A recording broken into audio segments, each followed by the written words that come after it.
just made it to the center of the bridge when Ernie heard the crack of 1,000 broken bones and watched in horror as a central piling collapsed. "Oh, no," he muttered under his breath. The next piling went too. "Oh, God in heaven, no!"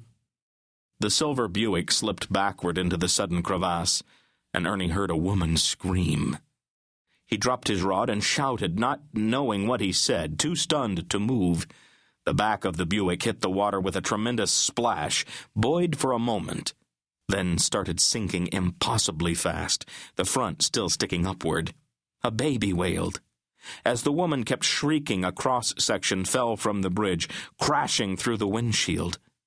The shrieking stopped, but the baby's cry went on, increasingly furious. Without another thought, Ernie pulled off his boots and stumbled downriver, wincing as rocks bit into his tender flesh. He had not been swimming for nearly 20 years, but he did not hesitate. He ran into the water, watching as the car yanked against the bridge that held it, flooding as the river urged it downstream. When the water reached his waist, Ernie dove in, gasping at the cold that took his breath away. "Dear Father," he prayed again, as he made his way to the wreck, shuddering as the cold chilled his flesh.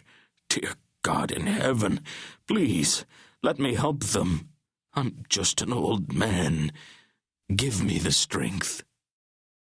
His gnarled hand grasped at the driver's side of the car, and he carefully hauled himself upward to look through the broken windshield, conscious of the precarious hold the decrepit bridge had on the Buick. What he saw inside took his breath away faster than the cold. A young woman, her face under the water, her body pinned beneath the rotting wood sticking through the windshield, fixed upon him now with desperate eyes. Ernie saw blood pooling in the water around her waist and filtering away like a fiery sunset cloud in a strong wind. She held the baby above her, frantically trying to keep him safe, and his bright red face turned toward Ernie. His fury startled the old man back into breathing.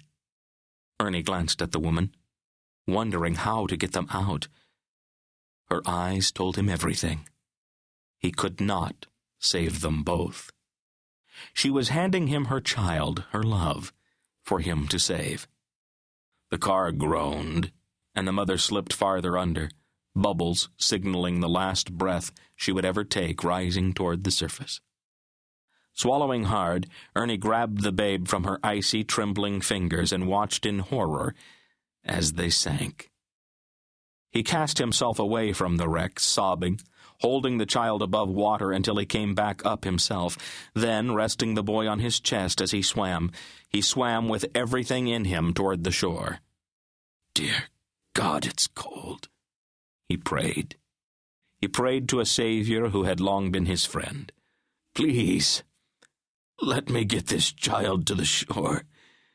If I can do this one last thing."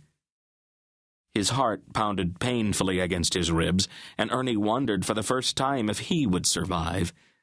The babe quieted. Probably going into shock, Ernie thought distantly, remembering soldiers in trenches during the Great War. There was a bright light, and Ernie wondered why the sun was so high in the sky at this early hour. He felt rocks beneath him, and he stumbled to his feet, desperate for a foothold. His arms were falling asleep, and Ernie struggled to hold on to the baby. It was so bright, so very bright. Ernie collapsed onto the mud and grass of the Swan's Bank one last time.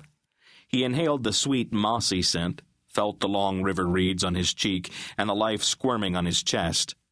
The light was too intense for him to see much, but there was a man beside him then, a powerful giant of a man, and Ernie was glad, so glad that help had arrived. "The child." "The child is well," said the kindly man. "And you will be too. I'm proud of you, Ernie. Now come with me."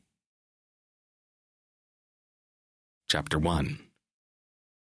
Rick climbed into bed with her, throwing an arm around her swollen waistline. "Where have you been?" she whispered. "I was worried." "Everywhere, baby. Nowhere special." "You told me we were going to talk tonight, Rick."